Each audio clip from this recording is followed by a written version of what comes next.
प्रातः स्मरामि ललितावदनारविन्दं बिम्बाधरं पृथुलमौक्तिकशोभिनासम् आकर्णदीर्घनयनं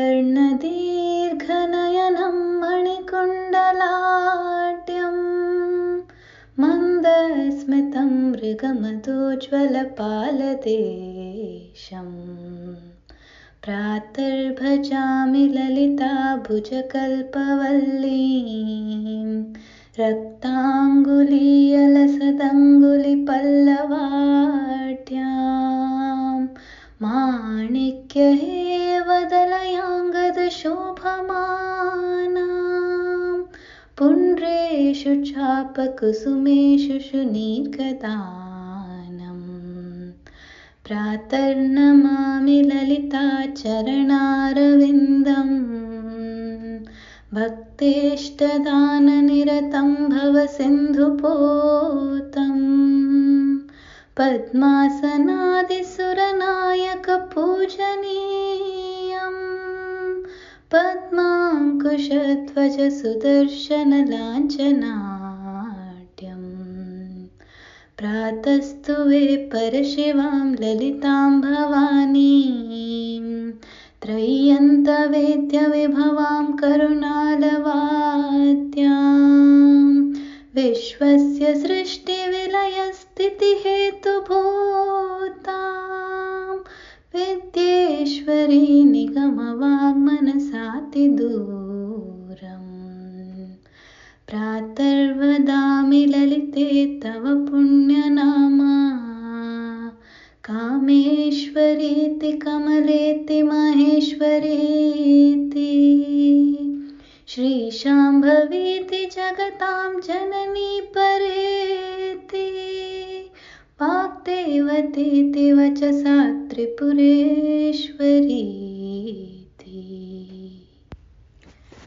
प्रातः स्मरामि ललितावदनारविन्दं बिम्बाधरं पृथुलमौक्तिकशोभिनासम् आकर्णदीर्घनयनं मणिकुण्डलाढ्यं मन्दस्मितं मृगमदोज्ज्वलपालदेशम् प्रातर्भजामि ललिताभुजकल्पवल्लीं रक्ताङ्गुलीयलसदङ्गुलिपल्लवाढ्यां माणिक्यहेवदलयाङ्गदशोभमानां पुण्ड्रेषु चापकुसुमेषु शुनीर्गदानम् प्रातर्नमामि ललिताचरणारविन्दं भक्तेष्टदाननिरतं भवसिन्धुपोतं पद्मासनादिसुरनायकपूजनीयं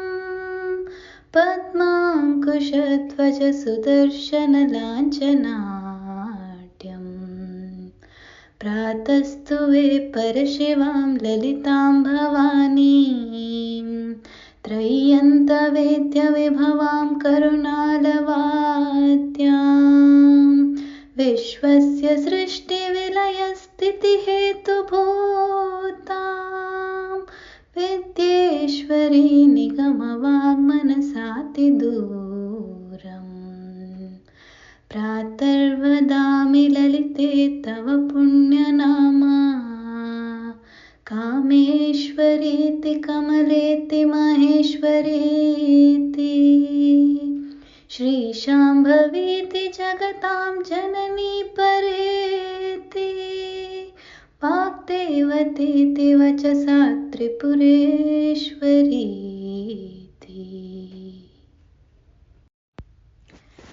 प्रातः स्मरामि ललितावदनारविन्दं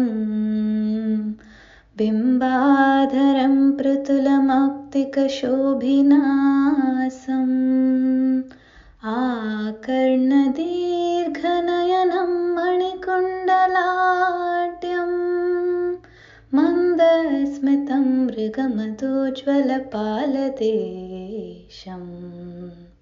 प्रातर्भजामि ललिताभुजकल्पवल्लीं रक्ताङ्गुलीयलसदङ्गुलिपल्लवाढ्यां माणिक्यहेवदलयाङ्गदशोभमानां पुण्ड्रेषु चापकुसुमेषु शुनीर्गदानम् प्रातर्नमामि ललिताचरणारविन्दम् भक्तेष्टदाननिरतं भवसिन्धुपोतम् पद्मासनादिसुरनायकपूजनीयम् पद्माङ्कुशध्वजसुदर्शनलाञ्छनाढ्यम्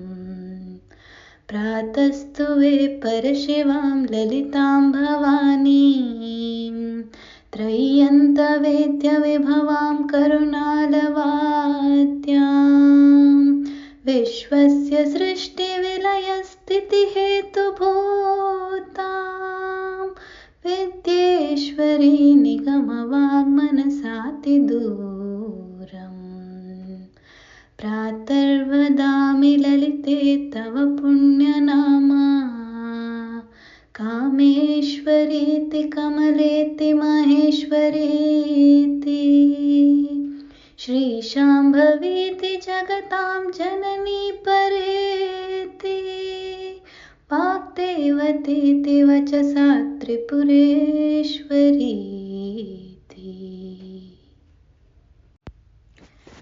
प्रातस्मरामि ललितावदनारविन्दम् बिम्बाधरं पृथुलमौक्तिकशोभिनासम् आकर्णदीर्घनयनं मणिकुण्डलाढ्यं मन्दस्मितं मृगमदोज्ज्वलपालदेशम् प्रातर्भजामि ललिताभुजकल्पवल्लीं रक्ताङ्गुलीयलसदङ्गुलिपल्लवाढ्यां माणिक्यहेवदलयाङ्गदशोभमानां पुण्ड्रेषु चापकुसुमेषु शुनीर्गदानम् प्रातर्नमामि ललिताचरणारविन्दम् भक्तेष्टदाननिरतं भवसिन्धुपोतम् पद्मासनादिसुरनायकपूजनीयम् पद्माङ्कुशध्वजसुदर्शनलाञ्छनाढ्यम् प्रातस्तुवे परशिवां ललितां भवानीं त्रय्यन्तवेद्यविभवां करुणालवाद्यां विश्वस्य सृष्टिविलयस्थितिहेतुभूतां विद्येश्वरी निगमवाङ्मनसातिदूरम् प्रातर्वदामि ललिते तव पुण्यनामा कामेश्वरीति कमलेति महेश्वरीति श्रीशाम्भवीति जगतां जननी परेति वाग्देवतीति वचसा त्रिपुरेश्वरीति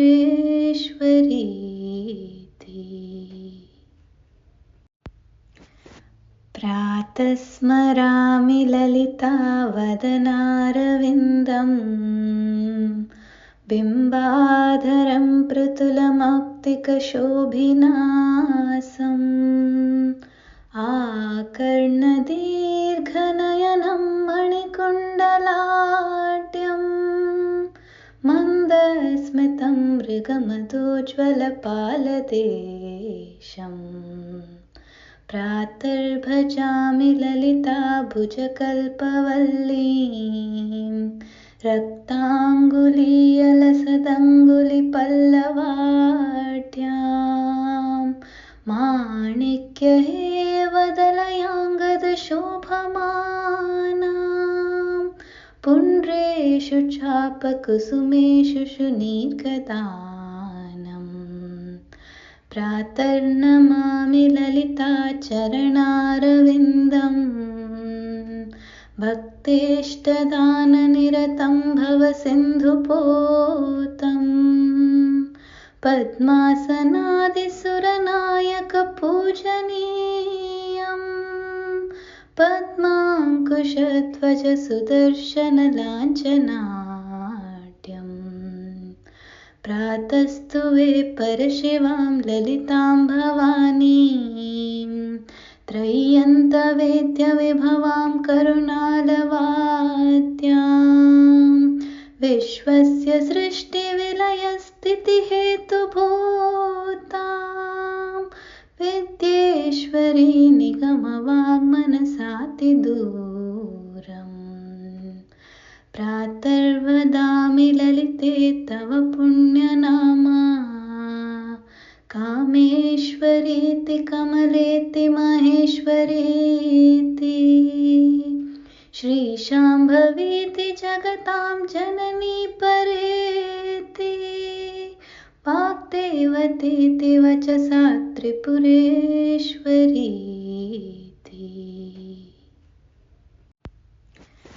प्रातः स्मरामि ललितावदनारविन्दं बिम्बाधरं पृथुलमौक्तिकशोभिनासम् आकर्णदीर्घनयनं मणिकुण्डलाढ्यं मन्दस्मितं मृगमदोज्ज्वलपालदेशम् प्रातर्भजामि ललिताभुजकल्पवल्लीं रक्ताङ्गुलीयलसदङ्गुलिपल्लवाढ्यां माणिक्यहेवदलयाङ्गदशोभमानां पुण्ड्रेषु चापकुसुमेषु शुनीर्गदानं प्रातर्नमामि ललिताचरणारविन्दं भक्तेष्टदाननिरतं भवसिन्धुपोतं पद्मासनादिसुरनायकपूजनीयं पद्माङ्कुशध्वजसुदर्शनलाञ्छनाढ्यं प्रातस्तुवे परशिवां ललितां भवानीं त्रय्यन्तवेद्यविभवां करुणालवाद्यां विश्वस्य सृष्टिविलयस्थितिहेतुभूतां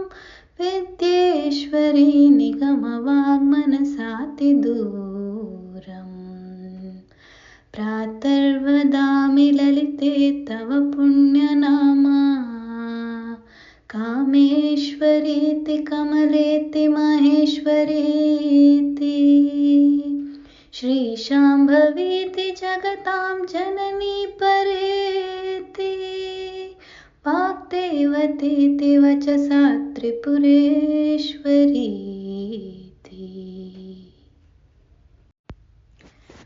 प्रातः स्मरामि ललितावदनारविन्दं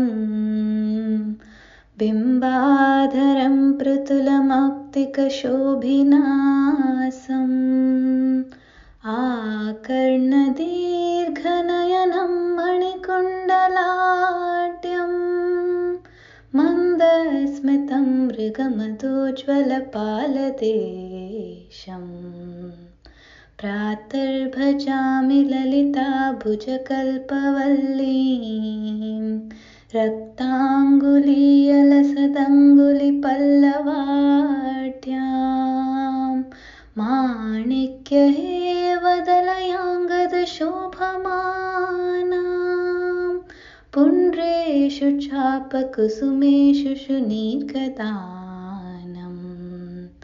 प्रातर्नमामि ललिताचरणारविन्दं भक्तेष्टदाननिरतं भवसिन्धुपोतं पद्मासनादिसुरनायकपूजनीयं पद्माङ्कुशध्वज सुदर्शनलाञ्छनाढ्यम् प्रातस्तु वे परशिवां ललितां भवानीं त्रय्यन्तवेद्यविभवां करुणालवाद्यां विश्वस्य सृष्टिविलयस्थितिहेतुभूतां विद्येश्वरी निगमवाङ्मनसातिदूरम् प्रातर्वदामि ललिते तव पुण्यनामा कामेश्वरीति कमलेति महेश्वरीति श्रीशाम्भवीति जगतां जननी परेति वाग्देवतीति वचसा त्रिपुरेश्वरीति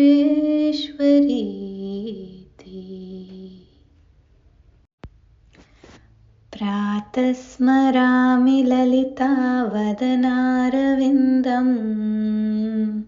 बिम्बाधरं पृथुलमौक्तिकशोभिनासम् आकर्णदीर्घनयनं मणिकुण्डलाढ्यं मन्दस्मितं मृगमदोज्ज्वलपालदेशम् प्रातर्भजामि ललिताभुजकल्पवल्लीं रक्ताङ्गुलीयलसदङ्गुलिपल्लवाढ्यां माणिक्यहेवदलयाङ्गदशोभमानां पुण्ड्रेषु चापकुसुमेषु शुनीर्गदानम् प्रातर्नमामि ललिताचरणारविन्दम् भक्तेष्टदाननिरतं भवसिन्धुपोतं पद्मासनादिसुरनायकपूजनीयं पद्माङ्कुशध्वज सुदर्शनलाञ्छनाढ्यम् प्रातस्तु वे परशिवां ललितां भवानीं त्रय्यन्तवेद्यविभवां करुणालवाद्यां विश्वस्य सृष्टिविलयस्थितिहेतुभूतां विद्येश्वरी निगमवाङ्मनसातिदूरम् प्रातर्वदामि ललिते तव पुण्यनामा कामेश्वरीति कमलेति महेश्वरीति श्रीशाम्भवीति जगतां जननी परेति वाग्देवतीति वचसा त्रिपुरेश्वरीति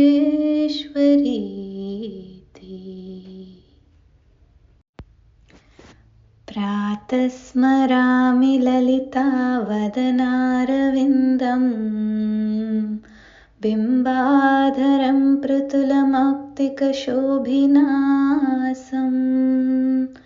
आकर्णदीर्घनयनं मणिकुण्डलाढ्यं मन्दस्मितं मृगमदोज्ज्वलपालदेशम् प्रातर्भजामि ललिताभुजकल्पवल्लीं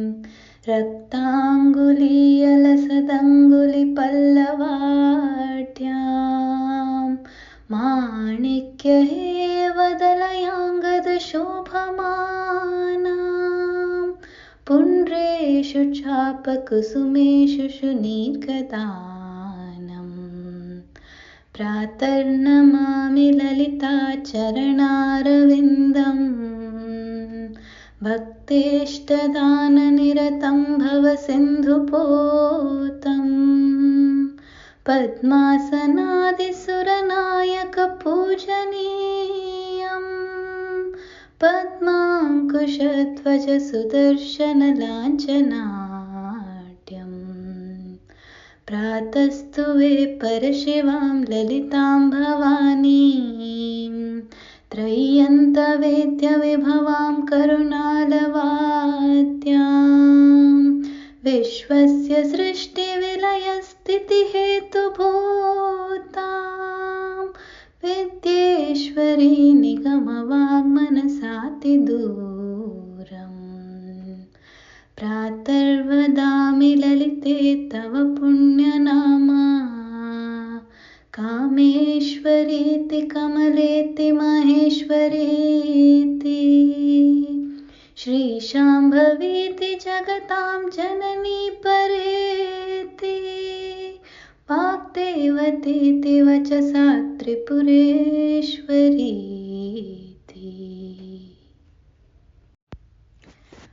प्रातः स्मरामि ललितावदनारविन्दम् बिम्बाधरं पृथुलमौक्तिकशोभिनासम् आकर्णदीर्घनयनं मणिकुण्डलाढ्यं मन्दस्मितं मृगमदोज्ज्वलपालदेशम् प्रातर्भजामि ललिताभुजकल्पवल्लीं रक्ताङ्गुलीयलसदङ्गुलिपल्लवाढ्यां माणिक्यहेवदलयाङ्गदशोभमानां पुण्ड्रेषु चापकुसुमेषु शुनीर्गदानम् प्रातर्नमामि ललिताचरणारविन्दम् भक्तेष्टदाननिरतं भवसिन्धुपोतं पद्मासनादिसुरनायकपूजनीयं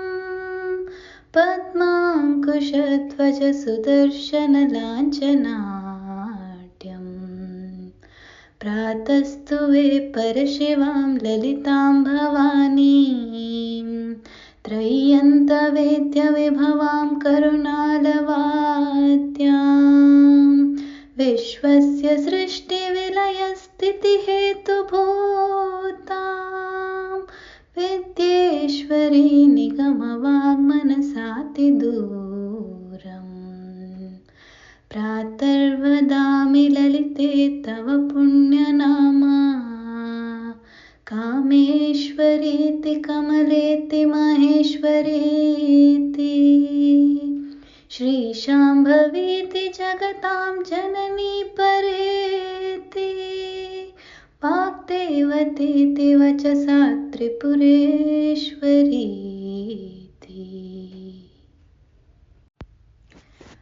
प्रातः स्मरामि ललितावदनारविन्दम्